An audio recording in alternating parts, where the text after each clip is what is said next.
Bom, é uma satisfação receber aqui no nosso grupo o professor Paulo Bassani. O professor Paulo Bassani é gaúcho, temos aí uma origem em comum. O professor Bassani tem a base lá em Londrina, foi professor da UEL durante 34 anos. Ele tem uma carreira muito sólida na área de filosofia, sociologia. Depois eu vou pedir para o professor se apresentar um pouquinho mais. E nesse primeiro bate-papo, nós estamos começando esse relacionamento. Quem nos apresentou foi o professor Luciano Verdicchio, que foi aluno do professor Paulo Bassani e que já esteve conosco aqui no canal falando um pouco sobre os aspectos políticos, aspectos sociológicos, né? Então, o professor Paulo gentilmente se dispôs a conversar conosco. Ele tem uma carreira bastante atuante, ele trabalha de forma voluntária em vários fóruns, em vários grupos. Ele é colunista da Folha de Londrina. Então, professor, obrigado pela sua disponibilidade de agenda, viu? De partilhar um pouquinho dos seus conhecimentos, que não são poucos, viu? Muito obrigado. Eu agradeço, Rudy, a oportunidade de falar aqui no seu canal, falar a todos os ouvintes e poder debater algumas ideias do pensamento social, econômico, político e ambiental, que hoje parece ser fundamental para definirmos o rumo desta civilização, desta alta modernidade que vivemos hoje, né? Sim. Professor, em termos de carreira acadêmica, o senhor tem formação na URGS em sociologia, é isso? Qual é a sua história? Qual é o... Brevemente, quer dizer, nasci na Serra Gaúcha, então meus primeiros estudos foram lá em Caxias do Sul, na Universidade de Caxias do Sul, onde fiz o bacharelado e licenciatura em filosofia, e depois então ingressei na área das ciências sociais, na URGS em Porto Alegre, e depois vindo, portanto, a Londrina em 86, 34 anos, portanto, de lá para cá, eu pude daí completar meus estudos acadêmicos na PUC de São Paulo, fazendo doutorado lá em ciências sociais. Uhum. O seu campo de pesquisa, o senhor tem um grupo que o senhor coordena aí na UEL, né? É um grupo sobre meio ambiente, é isso? Isso, ao longo essas 3 décadas e pouco, na Universidade Estadual de Londrina, eu participei de vários grupos de estudo, de pesquisa, de extensão. Aliás, eu tive também a oportunidade, de 2006 a 2010, exercer o cargo de pró-reitor de extensão da Universidade Estadual de Londrina. Mas o que caracteriza bastante, digamos, essa aprendizagem, esses diálogos com alunos, com os professores, enfim, com os cientistas, os extensionistas, os intelectuais, foi justamente esse ingresso a partir de 92, no NEMA, primeiramente, que se chamava Núcleo de Estudos do Meio Ambiente da UEL. Eu participei, então, de 92 a 2002, esses 10, 11 anos, onde nós estabelecemos alguns diálogos com professores das mais diferentes áreas, da agronomia, veterinária, biologia, química, geografia, ciências sociais, direito e assim por diante. E aí, em 2003, nós formamos, então, o GEAMA, Grupo de Estudos Avançados sobre o Meio Ambiente. Também se caracterizava muito mais, esses 18 anos do GEAMA, por estudos socioambientais. Portanto, estudos de educação ambiental, de sustentabilidade, e entender melhor a própria relação entre o homem e a natureza, principalmente a partir dessa era do antropoceno, como muitos intelectuais estudiosos definem, ou seja, pós-Segunda Guerra Mundial, e quando, na verdade, entra nas academias, entra inclusive na ONU, através dos suas conferências internacionais, a preocupação com a relação entre o homem e a natureza, ou seja, a forma como nós estabelecemos uma forte pisada sobre o planeta, sobre a biosfera planetária, demarcando a era do antropoceno, né? Sim. Professor, nesse aspecto, com esse grupo, eu fazia uma reflexão ontem por conta de um incidente ocorrido aí de repercussão nacional e eu fiz uma colocação que talvez ela soe assim, vamos dizer, um tanto quanto negativa, mas às vezes, professor, eu me pego pensando que a gente está tão no fundo do poço, né? Será que ainda existe poço para afundar mais em relação ao meio ambiente, em relação ao consumo não responsável, por exemplo, ao extrativismo dos recursos? Me parece que o seu grupo tem essa linha de estudo. Exatamente. Olha, nós criamos assim alguns cenários, não? Ou algumas interpretações, vamos assim dizer, mais desde os pessimistas, os moderados e os otimistas, não? Aham, Tomando inclusive como uma metodologia do próprio IPCC, que é o painel intergovernamental de mudanças climáticas da ONU, criado no final do século passado, já com 20 e poucos anos, e que observa a evolução desta relação, principalmente, como eu afirmei anteriormente, na era do Antropoceno, pós os anos 50, pós Segunda Guerra Mundial. De fato, se você tomar todos os indicadores da extração, daquilo que os economistas liberais chamam de recursos naturais, e que nós, sociólogos, ou nós, pessoas que pensamos na sustentabilidade, chamamos isso de patrimônio da natureza, ou patrimônio da humanidade. Por que essa diferença? Porque recursos são para serem utilizados de forma irracional, ilimitada, e patrimônio é para ser usado de forma equilibrada, para ser preservado, para estabelecer uma ética do cuidado. Então, essa relação começou a se intensificar com o processo de industrialização, do crescimento das cidades. O modelo agrícola da Revolução Verde acarretou um processo muito grande da monocultura, o uso dos agroquímicos, né, dos agrotóxicos e assim por diante. E, na sequência, vem a transgenia, os transgênicos, e a intensificação dos tratores, a derrubada das matas, da selva. Então, comprometeu, evidentemente, toda a biodiversidade, principalmente nos biomas, né? Se você analisar aqui dos biomas brasileiros, todos foram comprometidos nessas últimas 7 décadas para cá, né? Houve uma intensificação, quer do crescimento da urbanização, tanto da população em geral, e quer da expansão agropecuária, né? E aí você tem, então, toda uma mudança da biodiversidade. E a natureza vem respondendo, né? Vem respondendo de forma muito enfática. Eu estava vendo agora, nesta semana, alguns estudos, inclusive de um norte-americano, historiador, eu não conhecia, Mike Davis. Ele é um sociólogo que faz justamente análise a partir dos dados de um outro painel chamado Painel Intergovernamental de Políticas Científicas sobre a Biodiversidade e os Ecossistemas, que faz justamente uma análise desse contexto da pandemia, ou seja, todos esses vírus e bactérias que começaram a surgir, principalmente nesta era do antropoceno, vêm da natureza.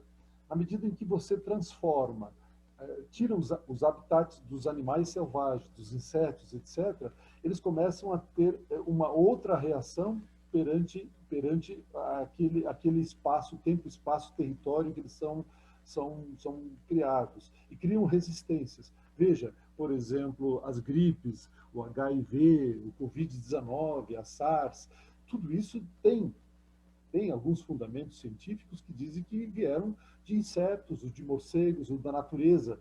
E na medida em que crescemos essas atividades humanas, quer urbano-industriais, quer agropecuárias, você muda toda essa diversidade e, portanto, muda as condições naturais com que esses animais, insetos se encontravam. ou seja, é um desequilíbrio desenfreado, vamos dizer assim, professor. Não há dúvida. Eu tendo a explicar as questões de que nós entramos num processo, como dizia o prêmio Nobel Ilya Prigogine, ele dizia o seguinte: numa era de incertezas, né? Uma era de incertezas. E agora, esse autor que eu citei agora há pouco, Michael Davis, ele chama nós entramos numa era das pandemias. Olha só, era das pandemias. Esta da Covid-19 não é a primeira e não será a última. Porque nós Sim. temos, com essas modificações das ações antropocenas, né? Ou seja, o antropo, né? O homem entrou e deu uma pisada forte na natureza, determinando toda uma mudança sobre a biosfera planetária.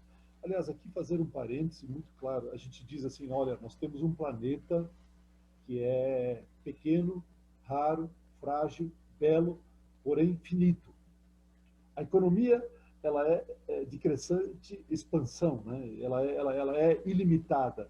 Quer dizer, acreditar que um processo, uma lógica de crescimento ilimitado num planeta limitado é a lógica correta, é uma lógica ética, só pode ser ideia de um imbecil, né? Ou de um idiota. Mas é Sim. interessante como isso é difundido muitas vezes nos campos científicos das universidades de certa forma, nos governos em geral, né? Porque, veja, agora mesmo com a disputa do governo norte-americano entre o Biden e o Trump, aparece novamente a questão ambiental no planeta e nos Estados Unidos, né? Muito E você forte, vê, né? e você vê claramente que existem duas leituras. E olha que a leitura do Biden não é uma leitura tão progressista, tão avançada assim. Ela é uma leitura liberal, conservadora. A leitura de Trump é uma leitura, vamos assim dizer, ultraconservadora e ultraliberal, né, que tem uma outra visão de mundo, América em primeiro lugar, ou seja, a nossa lógica, nosso modo de viver não está posto em questão, que nós vamos utilizar de todos os recursos naturais para eles, a linguagem do planeta, para atender a esse tipo de necessidade, a Sim. esse tipo de modo de viver. Então, ali me parece que, e aqui nós temos uma resposta do governo brasileiro atual também, que crê muito nesta mesma lógica, né? Claro que uma interpretação extremamente fragilizada, mas acredita nessa visão, o negacionismo da ciência, o terraplanismo, o criacionismo, e também dizer que nós preservamos a natureza. Nunca é demais preservar a natureza. É um Uhum. dado importante para ser levantado. Nunca é demais. Por quê? Porque nós não somos donos do planeta e tampouco donos da natureza. Nós precisamos aprender a viver nesse planeta e aprender a viver com a natureza, porque nós dependemos dela para viver. Os micro e dos macro-organismos, e todos os biomas e toda a biodiversidade. Aliás, essa linguagem biodiversidade foi criada por um cientista, biólogo, nos anos 70, chamado Edward Wilson, que ele diz o seguinte, olha, a biodiversidade planetária é tão bela, é tão rica, e ao mesmo tempo nós conhecemos muito pouco, muito pouco. Veja um exemplo que ele cita num livro que eu fiz uma resenha recentemente, A Criação. Esse biólogo ele diz o seguinte: se você tomar um punhado de terra fértil, humus, e aí vem o conceito de humanidade, se Sim. você tomar a terra fértil, nesse punhado de terra fértil existem mais ou menos 100 mil tipos de vida, micro-organismos. Num punhado Num de terra. punhado de terra. Que se você colocar no microscópio quântico, ou de alta definição, você terá a constatação disso. E destes, ele chega a afirmar, isso afirmou em 2014, não é muito tempo atrás, mas mais ou menos continuamos na mesma lógica. Destes, nós conhecemos apenas 15 a 17%. Ou Nossa. seja, mais de 20% deste punhado de terra nós não conhecemos que organismos vivem neste pequeno, frágil, tão belo e tão necessário planeta para nós vivermos, a espécie humana. Isso significa dizer que a derrubada de matas, os incêndios indiscriminados que estão ocorrendo hoje, não só na floresta amazônica, no Pantanal e tantos outros biomas do Brasil, da América Latina e pelo mundo afora. Aqui, de maneira particular, é claro. Mas, queimando este solo, você está destruindo, portanto, quantos micro e macro-organismos estão sendo extintos definitivamente. Muitos deles da qual a ciência não conhece. Agora, ao destruir esses pequenos organismos da flora e da fauna, nós podemos estar aí queimando a possibilidade das descobertas científicas da cura de muitas doenças, ou da possibilidade de criar novos e outros tipos de alimentos. pode estar na flora e na fauna, na natureza selvagem. Então, veja, nós estamos vivendo um período muito complicado, muito complicado. Esse termo que eu usei anteriormente, a era de incertezas, e agora, vendo esse autor, chama a era das pandemias, nos coloca uma preocupação muito grande. Para onde caminhamos? É por isso que, quando se diz que o momento da pandemia, dessa reclusão das pessoas, trabalhando em casa, distanciados, e que nos aproxima através dessas tecnologias das mídias digitais, ao mesmo tempo permite repensar nossa forma de habitar o planeta Terra. Sim. E daqui pensarmos uma outra maneira de habitarmos esse planeta que não será eterno, né? Nós sabemos, pelos estudos da astrofísica, da astronomia e de toda a origem da formação do cosmos e do universo e da formação do planeta Terra, que teve uma formação muito longa. Aliás, essas medidas são medidas astronômicas, porque são medidas em milhões, bilhões de anos, enquanto que nossa existência ela não passa mais ou menos de 3 dígitos, né, dos números. Portanto, somos extremamente ínfimos, insignificantes na história do universo. Existem alguns autores, por exemplo, Carl Sagan chamava, nós somos poeira das estrelas, pó das estrelas, né? Um termo bonito para expressar o significado de nossa vida neste planeta.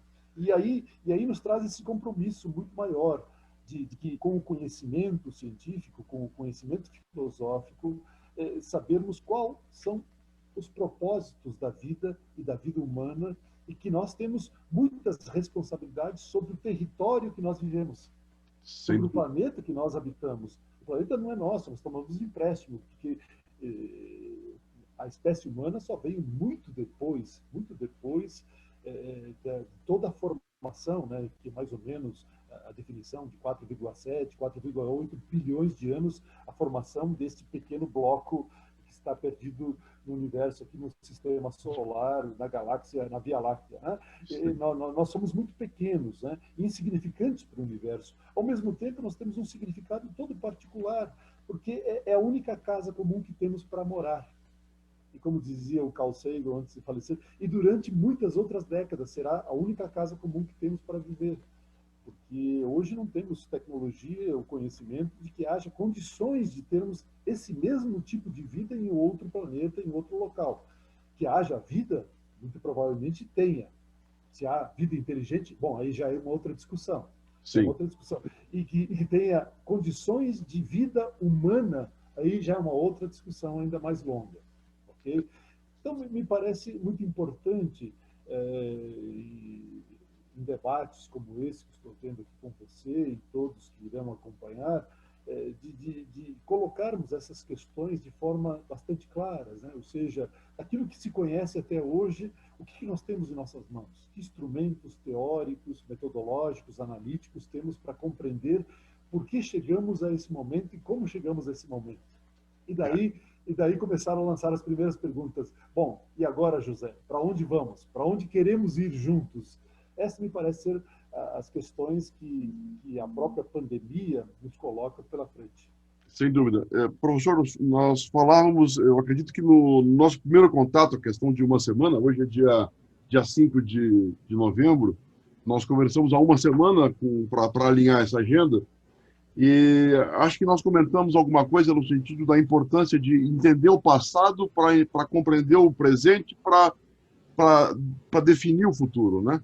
E o senhor, agora, antes da gente começar a gravar, o senhor me falava dessa aceleração desse desequilíbrio nos últimos 70 anos, 60 anos, no pós-guerra, né?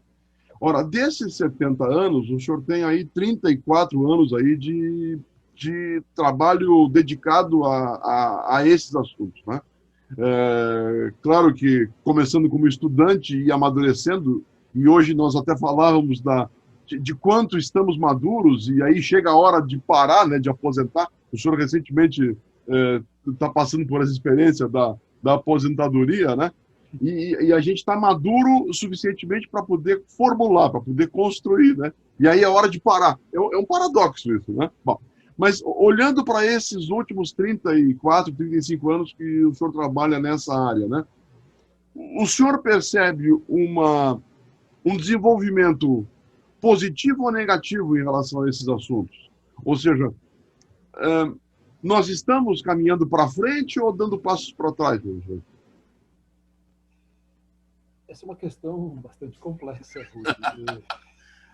Mas vamos tentar falar algo sobre isso. Bom, primeiro eu gostaria de dizer assim, eu chamo assim, aposentadoria, eu chamaria que eu fechei um ciclo da universidade, no caso pública aqui do norte do Paraná. E estou já dialogando aí para abrir novos ciclos de 10, 20, 30 anos pela frente de estudos e trabalhos em outros centros de pesquisa, de ensino, de extensão, enfim, que foi sempre aquilo que nós trabalhamos.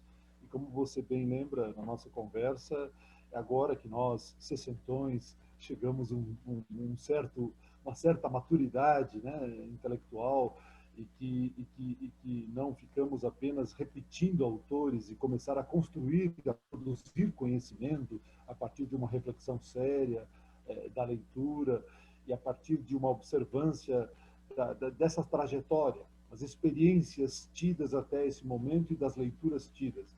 Olha, eu diria o seguinte, é aquela questão estratégica, assim, um passo à frente, dois atrás, três à frente, um atrás. Nós avançamos desta maneira. A história mais ou menos caminha assim. E a história ambiental, ou seja, a compreensão ambiental, me parece também assim. Há uma intensificação, por exemplo, a partir de 1962, com o lançamento do livro da Rachel Carson, chamado Primavera Silenciosa. Muitos autores ambientalistas colocam esse livro como uma espécie de bíblia, um livro profético inicial que lançou a perspectiva dos estudos socioambientais. E daí, de lá para cá, muitos livros, muitas teses, muitos artigos, muitos seminários, encontros, protocolos foram realizados, inclusive como disciplinas universitárias, projetos de ensino, pesquisa, extensão e tantos outros, a qual parte deles nós participamos ao longo desses 34 anos acadêmicos.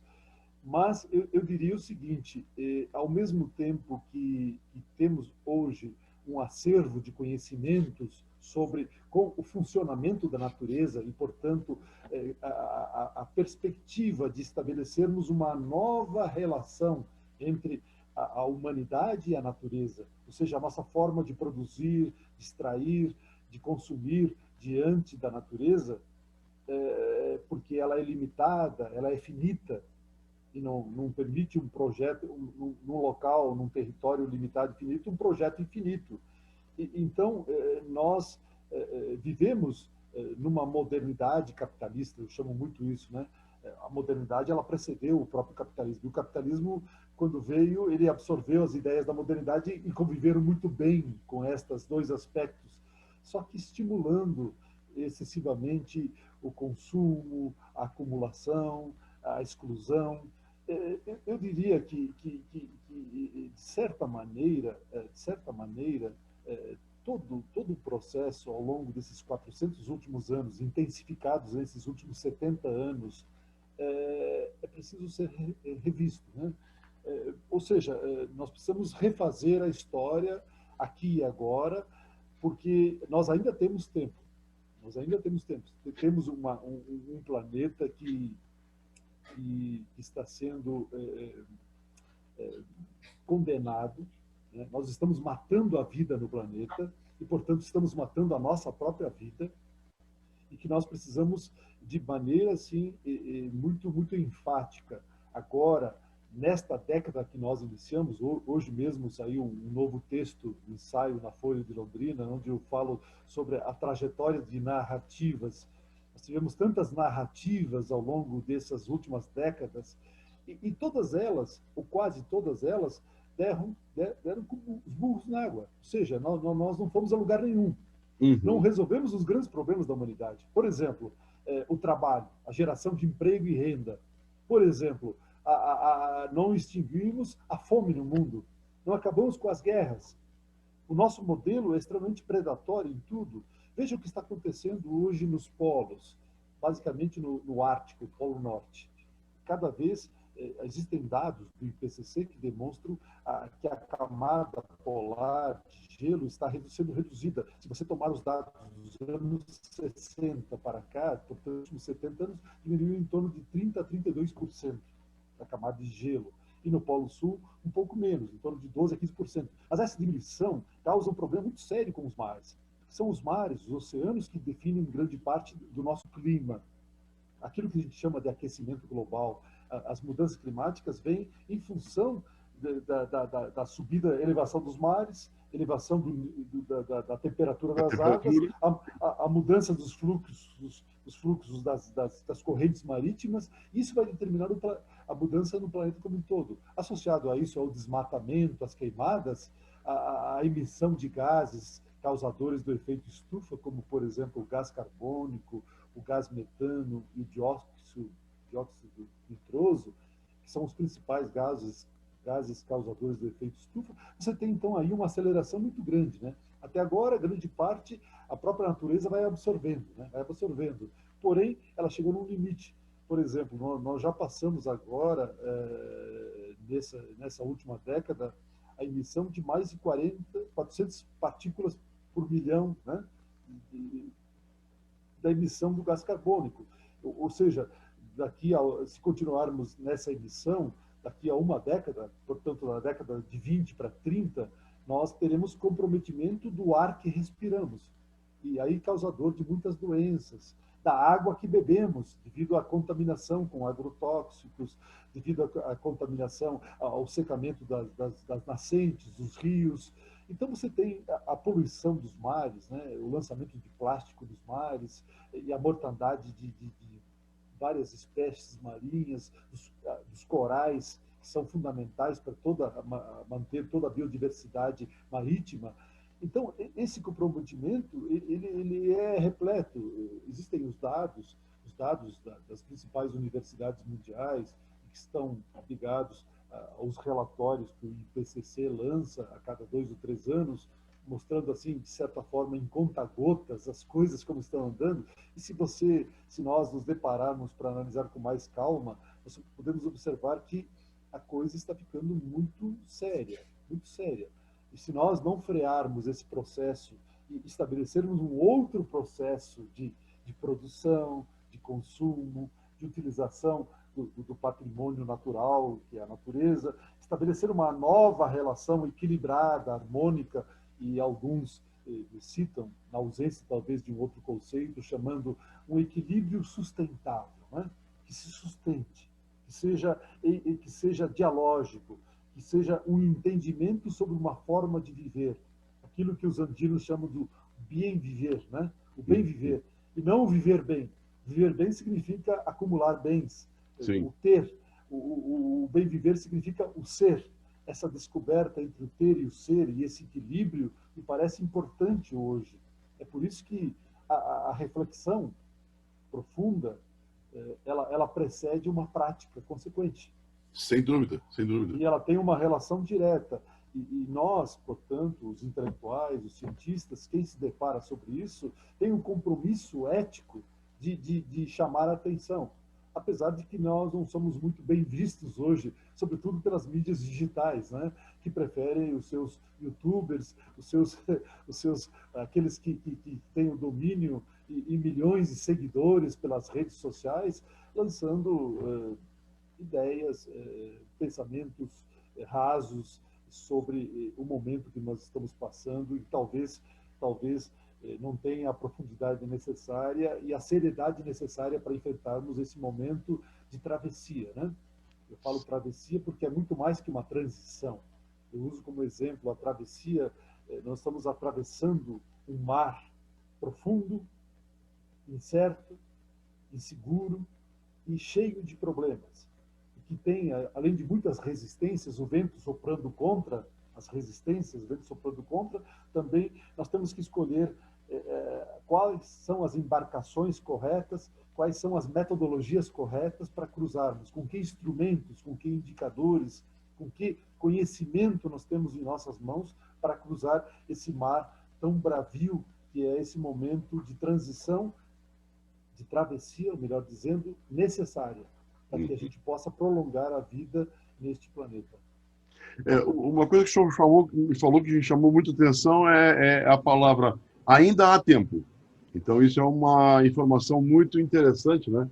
E eu ia lhe perguntar como, e o senhor começou a responder um pouquinho, mas eu queria a sua percepção, a sua análise em relação à questão da liderança, ou seja, e aí o senhor tocou na questão das mídias sociais, o senhor inclusive me contava que fez um artigo lá para Caxias do Sul, num livro comemorativo à turma que formou-se lá em Caxias do Sul, que aborda essa temática, né, da rede social ou da mídia digital, né, a importância dela. E aí eu queria que o senhor fizesse uma costura aí em relação à importância da liderança, dado que, na minha percepção, nós estamos um tanto quanto carentes dessa, dessa figura. O senhor concorda com isso?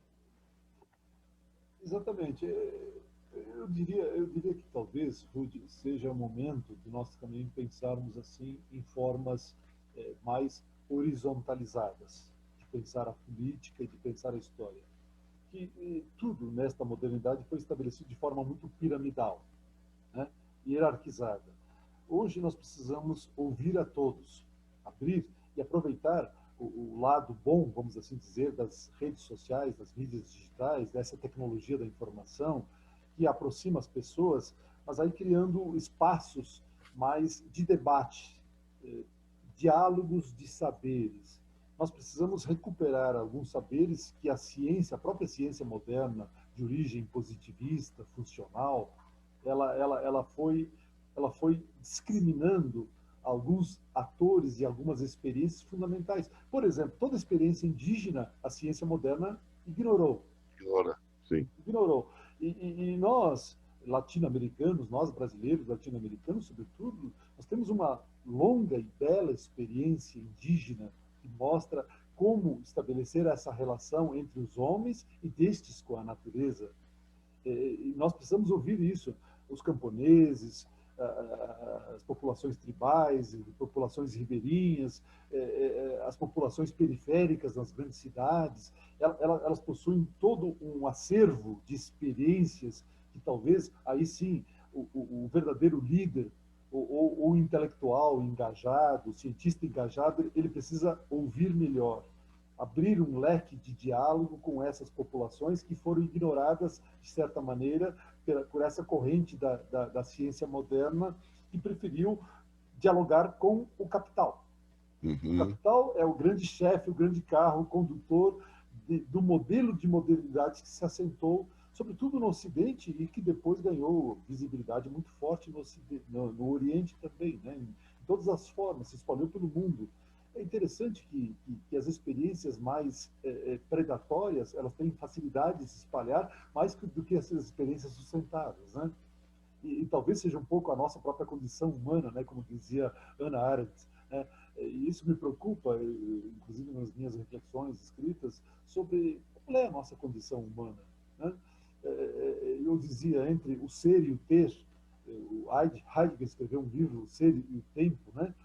Que é uma obra que todo mundo devia ler, é uma obra filosófica pesada, densa, mas que reflete muito bem o sentido de nossa existência.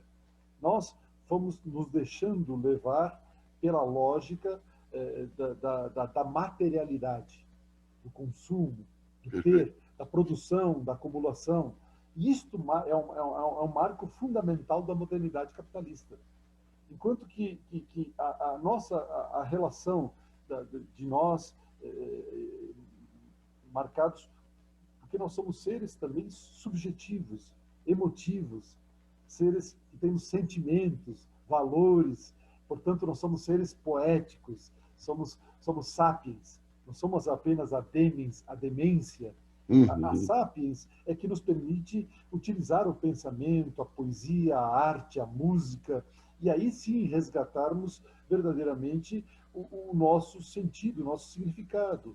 Inclusive, alguns autores que eu tenho lido, dialogado recentemente, cito um deles, por exemplo, Leonardo Boff, que enfatiza bastante essa questão de recuperar talvez inspirado pelo Papa Francisco, né, que hoje é um grande líder mundial, eu diria, o Papa Francisco, colocando uma nova filosofia, a filosofia da compaixão, a filosofia da espiritualidade, que nós somos seres espiritualizados também, né? Quer dizer, nós temos todo esse acervo de que esta visão da materialidade que nos qualificou, que nos foi dada como qualificação da modernidade, você é pelo que você tem e não você é pelo que você é de fato, como ser humano, estabelecendo outras e novas relações que vão justamente resgatar aquilo que, a meu ver, a modernidade foi tirando aos poucos, foi corroendo aos poucos, né?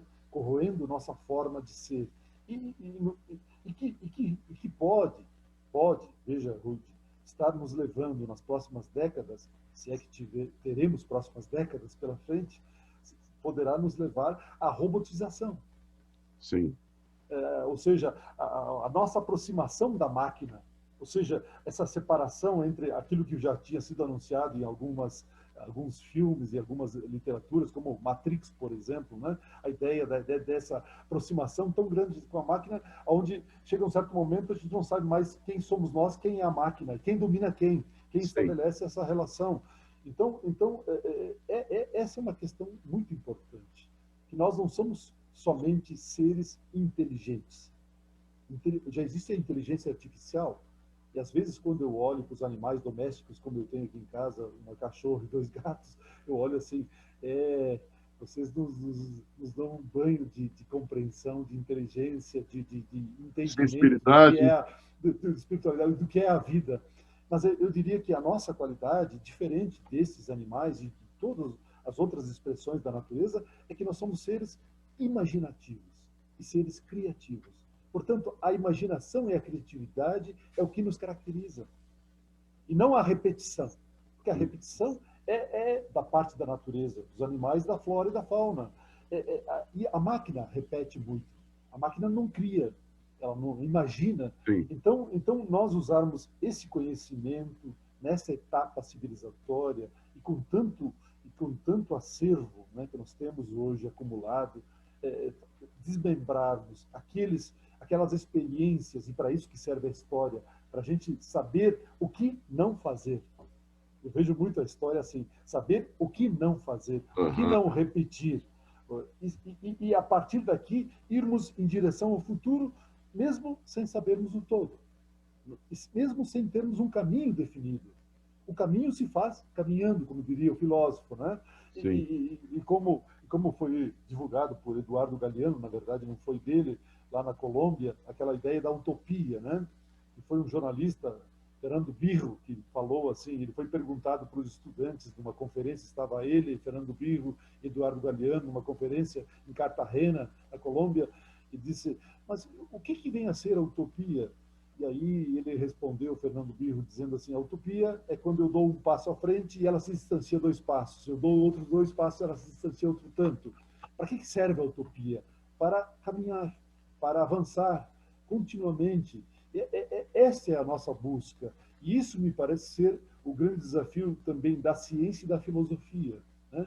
Que é justamente buscar novas formas, novas possibilidades de utilizar o pensamento, a criação do pensamento, para que a gente possa, num certo momento, no exercício dos diálogos com as populações, sobretudo com as populações que não foram ouvidas, que não foram assistidas e que não foram atendidas ao longo dessa história da modernidade, para que a gente possa criar um novo ambiente, um novo momento civilizatório que seja muito diverso deste, que seja inclusivo, equilibrado, sustentável, justo, harmônico, que estabeleça uma nova relação entre a humanidade e com a natureza, que nós dependemos, com essa biosfera planetária, que é uma camada muito frágil que recobre esse planeta, que tem água, terra, fogo, animal, vegetal, o ar que respiramos e tudo.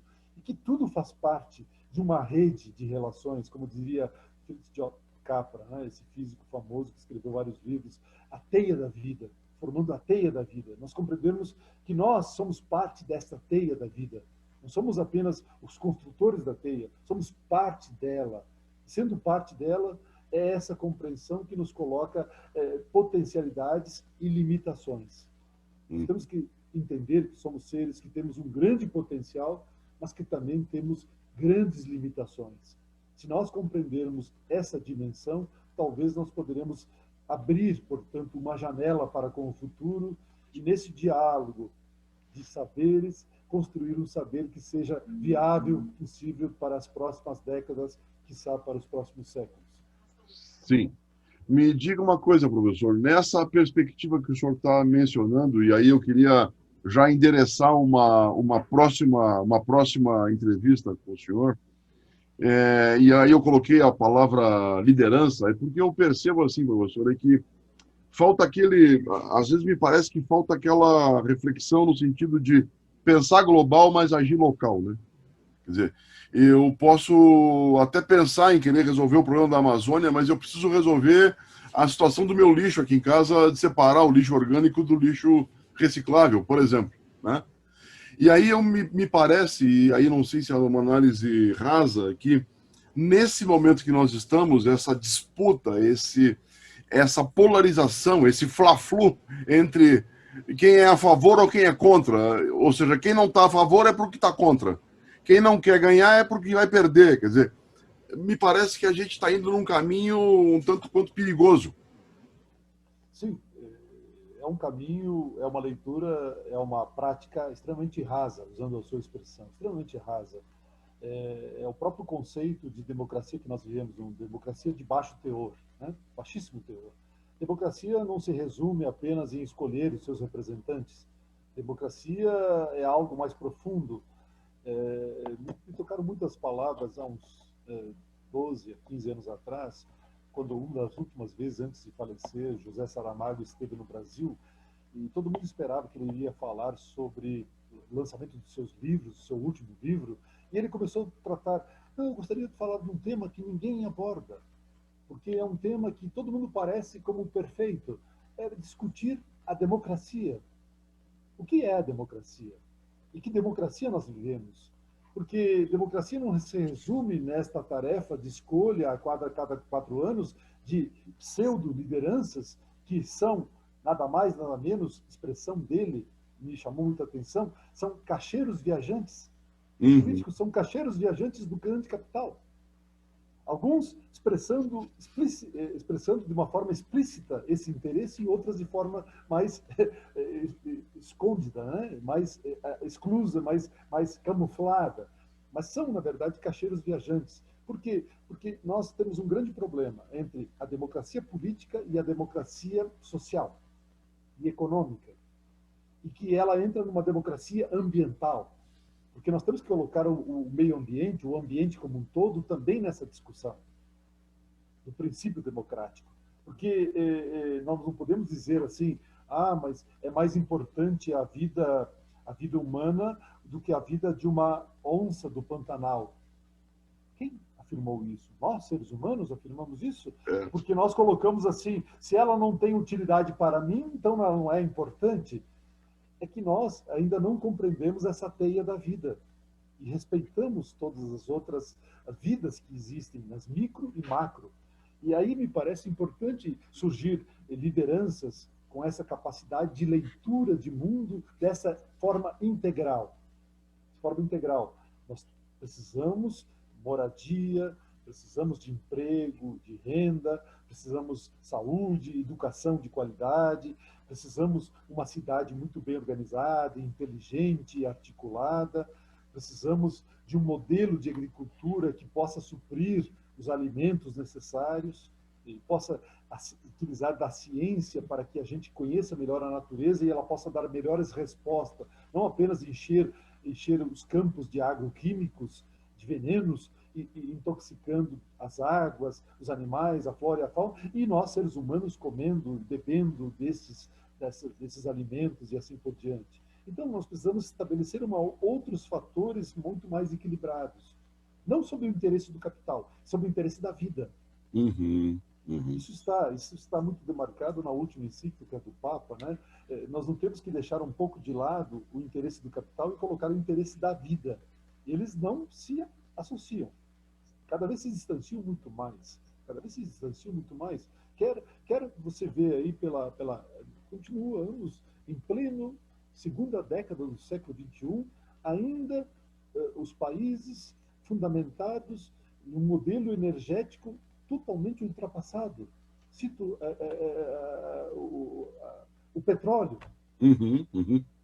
Sim. Quando nós temos hoje já pesquisas e conhecimentos com energias alternativas, energia eólica, energia solar, os biocombustíveis, a energia dos mares, das marés, e tantas outras que serão descobertas com o tempo, né? E que podem ser muito mais divulgadas. E nós continuamos a retirar do subsolo petróleo, carvão, para utilizar como gasolina, como óleo diesel, para as cirurgias e etc, etc. Então esse me parece ser um marco divisor nesta travessia de estabelecermos uma passagem sábia, sabe, da forma de viver.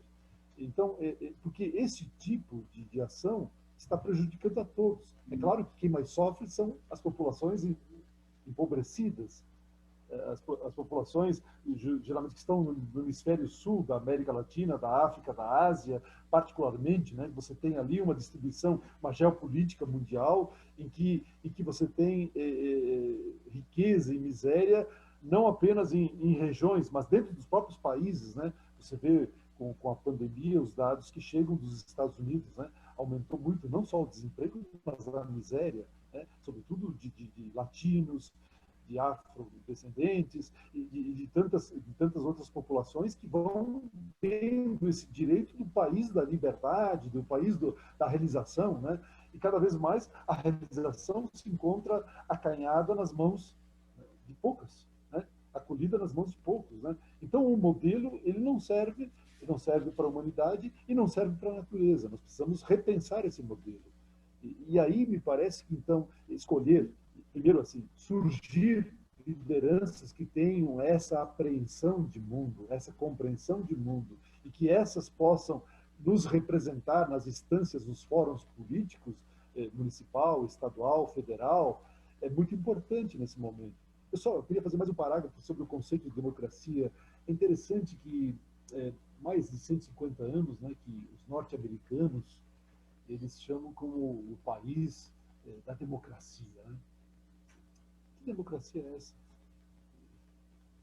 Existem mais de 30 partidos políticos. Alguém já sabia que existem mais de 30 partidos políticos nos Estados Unidos? Por que há 150 anos só se alternam no poder republicanos e democratas? Está aí mais um exemplo. Ou seja, os liberais e os ultraliberais, os conservadores e os ultraconservadores.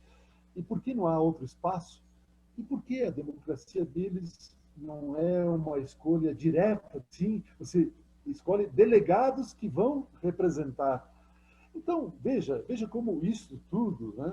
Por isso que aquele conceito que eu dizia, inspirado até no José Saramago, na sua fala, que democracia é essa? E tem um autor que eu tenho dialogado bastante, lido bastante, o Boaventura de Souza Santos, é um sociólogo português, um lastro conhecimento da Latinoamérica, do Brasil, de maneira particular, que ele fala justamente essa democracia de baixa intensidade, né?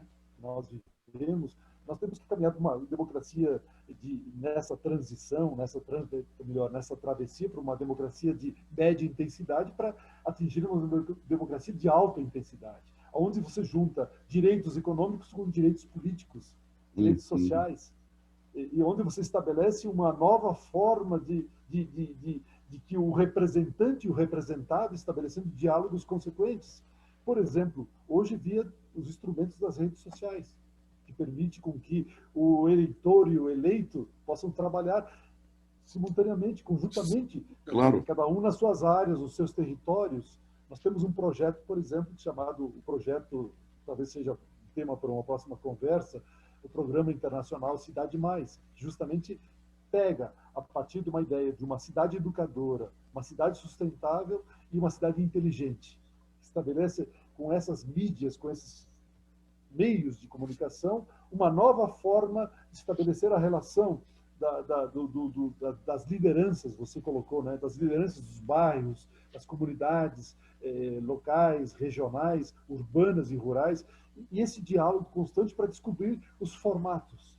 Os formatos não estão prontos, estão sendo construídos e deverão ser reconstruídos nesta travessia, para que a gente possa encontrar este equilíbrio na maneira, na forma de viver, quer urbana, quer rural, ou seja, definindo novos parâmetros. Nós estamos aí, justamente como cientistas, como pesquisadores, preocupados em estabelecer uma leitura mais profunda para que a gente possa ajudar na construção de práticas e essas práticas possam nos ajudar a fazer novas leituras para que a gente possa, um certo dia, assentar. É como numa construção, tijolo sobre tijolo. A gente não sabe qual será a altura dessa construção e quantos tijolos teremos ainda pela frente, mas sabemos que devemos caminhar e construir consequentemente e indefinitivamente. Porque esse é o rumo da humanidade, esse é o rumo da vida e esse é o sentido da nossa criatividade e da nossa imaginação. Sem dúvida. Professor, para encerrarmos a nossa entrevista, eu queria lhe agradecer novamente. Queria que o senhor deixasse uma mensagem aqui de esperança para os nossos ouvintes aqui, para quem assistir esse papo, professor, que até depois eu queria ver com o senhor que título que eu vou trabalhar na entrevista, viu? Porque nós navegamos aqui de A a Z, mas eu queria pedir para o senhor uma mensagem final aí de esperança para quem nos escuta aqui. Bom, se é que eu posso deixar uma mensagem, né? A minha mensagem é de esperança, né? De que se nós realmente conseguirmos estabelecer diálogos horizontais com maior profundidade nesse momento, um respeito aos conhecimentos científicos, sobretudo aqueles conhecimentos emancipatórios, né? Não aqueles conhecimentos destrutivos que nós tivemos ao longo desses 400 anos de modernidade capitalista. Nós tivemos coisas boas. E aí poder selecionar essas coisas e, a partir delas, construir outras e novas questões. Eu diria, como o poeta da floresta, Tiago de Mello, diz: eu não vim aqui, e ao mesmo tempo nessa fala com você, a todos os ouvintes, a todos que irão assistir e debater este vídeo, esse trabalho, ele diria o seguinte: eu não vim aqui para indicar um caminho. E talvez seja o momento de trabalhar, orientar um novo jeito de caminhar. Uhum. Um novo jeito de trilhar. O caminho, ele se define andando. Ele se define andando através dos diálogos, dando a mão para um, para o outro, ajudando a empurrar o outro, sendo empurrado por alguns outros, e a gente vai caminhando. Agora, com lucidez, com clarividência, como dizia Milton Santos. Talvez a importância do cientista é ter uma certa clarividência, né? A partir dos dados, começando a nossa fala lá do passado, do presente, a gente começar a pensar o futuro. A pensar o futuro. Não como coisa pronta e acabada. Porque a modernidade criou esses projetos de futuro e nenhum deles deu certo. Todos fracassaram. Todos fracassaram. Eu diria assim, a experiência do capitalismo e a experiência do socialismo, elas não conseguiram resolver a equação, né? Resolver a equação da humanidade. Então nós precisamos pensar outros formatos, outras maneiras. E nós temos um capital, nós temos uma experiência e uma leitura, e muito mais que isso, nós temos condições hoje de estabelecer novas passadas. E essas passadas poderão nos levar a um futuro muito melhor do que vivemos hoje. Eu tenho esperança, eu tenho no meu horizonte essa utopia de que ela sim pode ser projetada e construída coletivamente, ampliando esses diálogos, ampliando com coragem um formato que nós, seres humanos, temos essa capacidade e não podemos negar esse potencial que temos. Tá bom. Professor, muito obrigado pela sua gentileza, generosidade e pelo tempo precioso que o senhor nos dedicou aqui. Já estouramos o tempo que o senhor havia me colocado aqui, são 17h23. O senhor tem compromisso agora às 17h30, né? Então, eu lhe agradeço pela sua atenção e com certeza voltaremos aí um contato breve para dar continuidade a esse papo muito gostoso, viu? Muito obrigado. Um abraço. Um abraço. Tchau, tchau. Sucesso.